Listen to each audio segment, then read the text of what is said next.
Hello, Paul Myers here. Denise Myers here. Roadwarriorinvestors. That's right. We're back out in the field. This time we are in Columbus, Ohio. Yep. So excited. We are here with a couple of investors on site in an actual project that they are actively working on. We have Mitch and Melanie. Mitch and Melanie, how did you find this particular property? Well, I'm a franchisee for Homevestor, but Melanie's my buyer.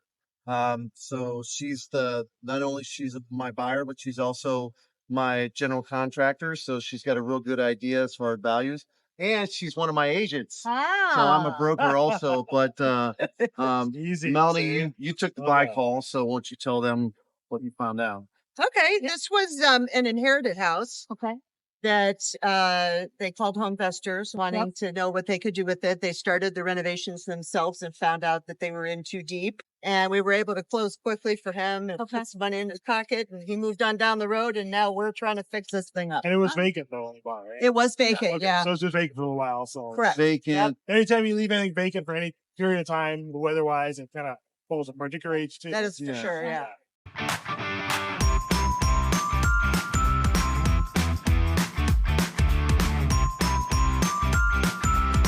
But as far as exterior, we got new windows coming. We've already put on a new roof.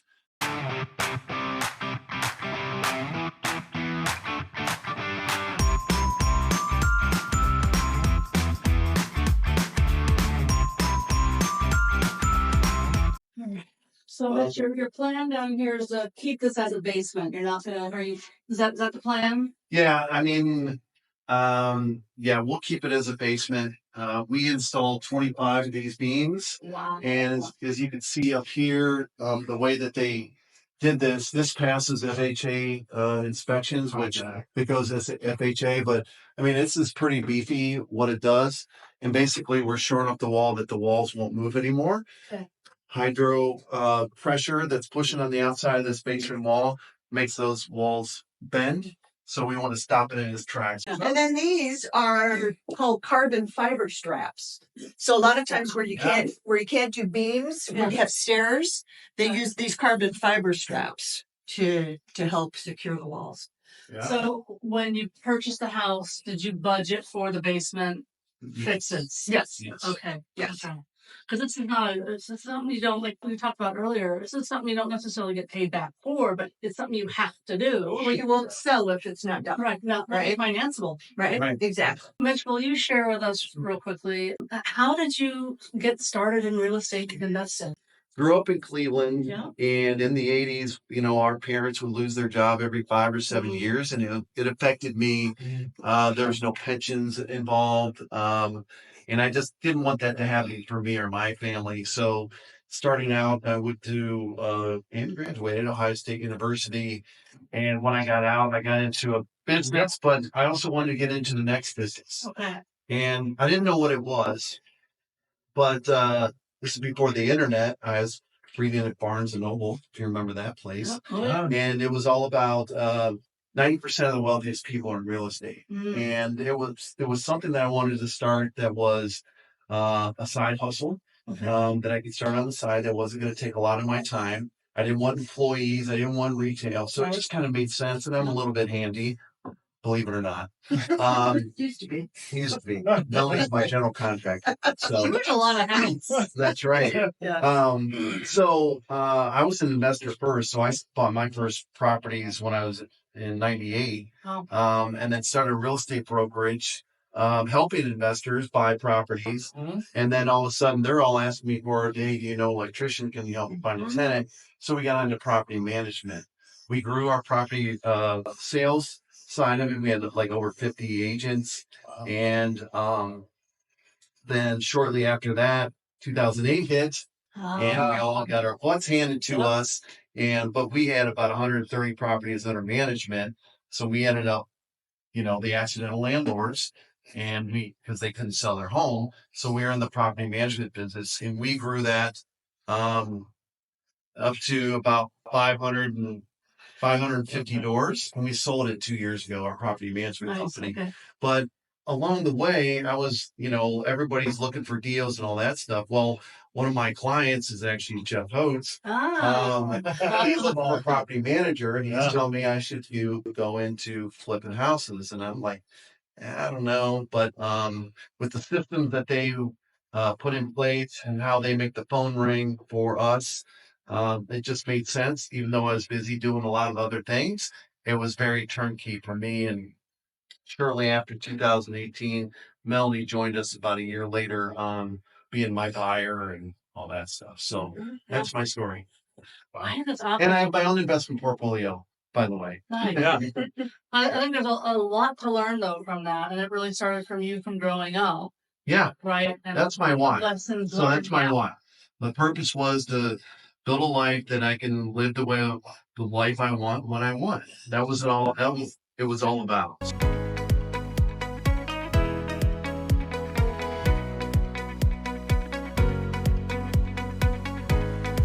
Okay, so when we got this house, there was really no drywall up. We were down to studs. Yeah. Down to studs. There was no wall here at all. You just fell off into the Oh basement. my goodness. That's So dangerous. yeah. Ooh. So rather than we were thinking about doing a knee wall, we decided just to do a full wall here to block that basement off and make it safer.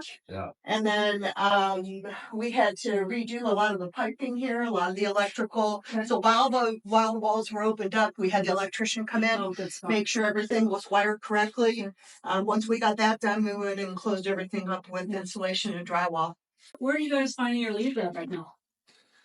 I mean, most of them are coming from home investors, Okay. and getting the advertising out there as far as SEO search and postcards and all that stuff. Yeah.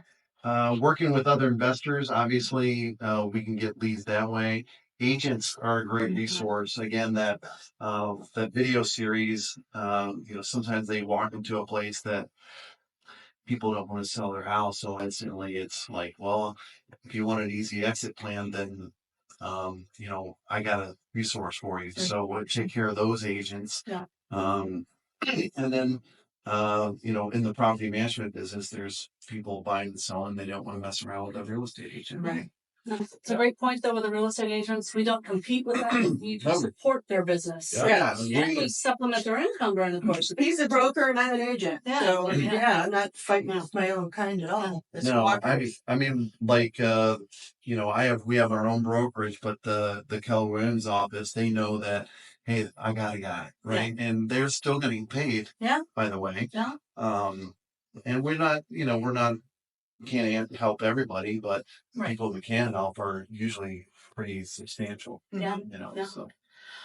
So the leads are coming in today. Melanie, you answer those phone calls? That's correct. Okay. Yes, I Okay. do. But before you would answer, how long have you had Melanie here as your buyer? Not long enough. So About 4 years. Wow. Yeah, it'll be 4 years. I started right when COVID hit in April of 2020. Yeah. So trials I Did you do some virtual buys? I did not. No, I could have maxed out and went in and visited people and saw their homes, and it was a good time to buy real estate. It was. Melanie, as a buyer, can you share your story a little bit about how you got into what you're doing today? Yeah, that's tell them great. why you're so good. Oh, okay. There you go. Well, it's really just having kind of a varied background. So I worked for a Fortune 500 company for 20 plus years in sales and sales management. I was raised by a woman who was a realtor and a do-it-yourselfer in the same area that Mitch was. So stepdad got laid off from U.S. Steel and money was tight. Yeah. My mom got a real estate license and went out and started doing that kind of stuff. So I learned a lot from my mother just through osmosis growing up. Yeah. So I worked for this Fortune 500 company for 20 plus years and really got tired of working for somebody else. Yeah. So Mitch and I were friends from way back. And we ended up running into each other at a first communion event that his son and my daughter were doing. And he mentioned that he was a broker and then he was a real estate investor. And he said, whenever you get tired of that, come see me. Well, it happened. I got tired of it and I came to see him. So I started out as, got my real estate license, did a lot of leasing. I worked with a lot of investors. So I saw a lot of ugly houses. you know, it's tough to get started in real estate. So I started cleaning those houses and painting those houses. It is tough to get started. It is. Yeah. It is. It is. You have to really have a couple streams of income, especially with the market the way it is now. There's not a lot of listings, not a lot of inventory. So I just created multiple streams of income for myself by learning to install cabinets and countertops and flooring and just learning what it takes to turn a rental and to, you know, make something start like that. So a couple years into that, Mitch met Jeff. And yeah, Jeff Oates, and they decided I might make a good buyer for them. So I've been doing that with Jeff and Mitch for a little over 4 years. So I GC all of their jobs. Wow. And So you're not busy or anything? not at all. No, I have plenty of spare time, but you know, I've learned a lot. Yeah. I've learned a lot, and I'm still learning. The real estate in general, and then you add real estate investing on top of it. Both of them, it's always evolving. Mm-hmm. There's so much change and growth. And you're right. And my success is finding the right people to kind of do my sub work, right? Yeah. So I'm not an electrician and I'm not a plumber and I don't put on roofs, but I have somebody to do every single one of those things that is licensed and ready to go. So And they know what you expect. they know what I They know- expect. they They know know what I'm going to pay. Yeah. And they do good work and I give them lots of work. So when I call them, they show up right away and get things done for me. So we're You pay able 'em to, fast. I pay them quickly. Yep. The minute they're done. So yeah, that's how you build a good business. You treat people the way you want to be treated, Yes. and you treat them with respect, Yep. And you pay your bills. and pay your bills. I mean, my plumber was at my daughter's wedding. That's supposed to be right. So Yeah. yeah, Yeah. but it's been a nice way to build a good Yeah, business. that's So it's a different stream of income for us in our household. My husband eventually quit his job. You saw him out there putting in the window well. Yeah. Rick was in sales as well. Oh, really? And yeah, and eventually he just got miserable. And I said, well, come work for our company. Yeah. So now it's my son's taking the video here. That's right. So it's family business. It's great. That's awesome. Yep. It's neat to be able to do that too. I know I retired from the corporate world as well. And you know, Paul and I have been doing this together as a husband and wife team. It's I love it because we spend a lot of time together. Yeah. But I do love that. Yes. People are like, how do we Right, I don't know. right. We just enjoy each other. Oh Yeah. My husband and I just have a tendency to work on separate job sites. That seems like that's yeah. We've been together 40 years. So Oh, that's Oh, great. wow. we got it figured out. Yeah. Yeah. 3-bedroom, 1-bath house with the full basement that we already saw. This will be our eat-in area of the kitchen, which is another reason why I wanted to make sure we had a full wall there so food and children don't go flying over the side. So our lights centered to have a table here, right? And then into a pretty good sized living room area. We do have new windows ordered. Those are on the way. The prior owner replaced some of them, but obviously not others. Yeah. So when you see duct tape, that's a good sign. That's good. That's good. Yeah, that's work. really fine. Yeah. That's probably it. But yeah. I'm hoping that's a rock from a lawnmower, but you just never know around here. So probably these windows, some of these are original to the home. So based on the louvered look of them and everything else. And so we're getting all brand new window. Yeah. Yeah, Exactly. like a trailer. Yeah, exactly. So we'll have new doors installed as well. So yeah, that's right. So updated steel front and back doors. We'll put a couple of lights at the top and maybe a couple of lights at the bottom just to bring some more light into the house. So I don't know, Paul schooled me on this trick, and I see you guys doing it as well. But typically the doors go in last. Yes. We try to do it. Kicking out the opening. It's usually a carpet guy that they get the doors. Yes. They just you look at the spray all the way down the door. So anyway, you walk down this hallway and you've got a very small bathroom here on the left-hand side. So we had this thing was down to the studs once again. So there was no drywall on this side and no drywall on that side. You had a lot of drywall though. We had a lot of drywall work in this house. And Yeah. I think the other thing too, we don't talk about all that much, but it's out there. Is the cost of basic things like drywall Right. has gone up significantly Yes, it over the has. last 4 years. It has. Mitch, 2 more questions. Yes. How are you paying for all this? We pay for what? How do you when you pick up a property, how do you pay for it? I am fortunate enough to have all my rentals paid for. Okay. That was important for me to be debt free. Yeah. And people have arguments about, oh, you should use that money, but that was, Your I have no choice. risk on the table. So I was able to get lines of credit on my paid off properties. Okay. and I just write a check, Nice. do the work, and then Yeah. replenish it. That's So, awesome. So yeah. you were able to self-fund your Yes, deals. I self-fund. Okay, that's Yeah. nice. That's Yeah. your go-to. I love that. Are you finding you have to use any other, do you have enough projects going on? You're using other funding sources, or is that primarily your, not yet? Yeah. Good for you. Yeah. That Yeah. saves you a lot of dollars though, too. Well, it's speed too, because Yeah. now I'm not depending on someone else's time frame. I can literally close in 48 hours. Yeah. You Sure. get a title company to react that fast. Yes. But I just feel like I'm in more control Absolutely. if I can just use my own. That's smart. One of the big questions we want to ask is, as a real estate investor, have you ever thought about the ripple effect that you are making in a positive way going out? Is that something you thought about? Yeah. I mean, from day one, really buying and holding properties, Mhm. I always felt, and my lender at that time, when I was getting loans, he said, I always know which house is yours because he's pulling up. So curb appeal all the way in.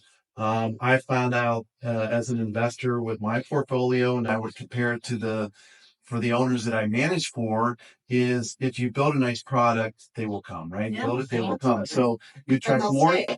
Yeah, Yeah. you attract more tenants. You attract better tenants because it looks better online and pictures and all that stuff. But if they have a great experience with you, they're going to stay longer. And we as investors, that's where we make our money, right? We don't have NPs, we're good. So the average stay in Columbus is 16 months. Wow. For our company, it was 3 years. Wow. So That's a tell. That's A very big tell. yeah. So we made sure that when they were in there, we were responsive. But when we went for a lease renewal, we were always up in the rents like you're supposed to. But when they looked around, they said, why am I going to leave? I still have the nicest house on the street. The rents are competitive and I'm having a good experience. Yeah. So That's the key. It sounds like for you, it's a community support that you're providing. Community, what would you call that? I mean, an improvement. I mean, It's contagious, really. I mean, neighborhoods will pick up on it too and start making theirs a little nicer sometimes. Yeah, I mean, I've seen it in neighborhoods that we've moved to, and all of a sudden you do landscape, and all of a sudden, hey, he's putting on a deck too, or whatever. So I'm sure it will. In fact, I've already started seeing it next door. Yeah. It's already starting to turn over. So Yeah, there was plastic on the front of the house and they saw us doing things and all of a sudden the landlord for this house over here showed up and they started doing some work on the house next to us. That is a neat ripple effect to see. yeah, I mean, hopefully it's it's pride of ownership, right? So why were they taking care of their place if this looked like crap? Absolutely, So yeah. let's reverse that and start something spread out this way. So.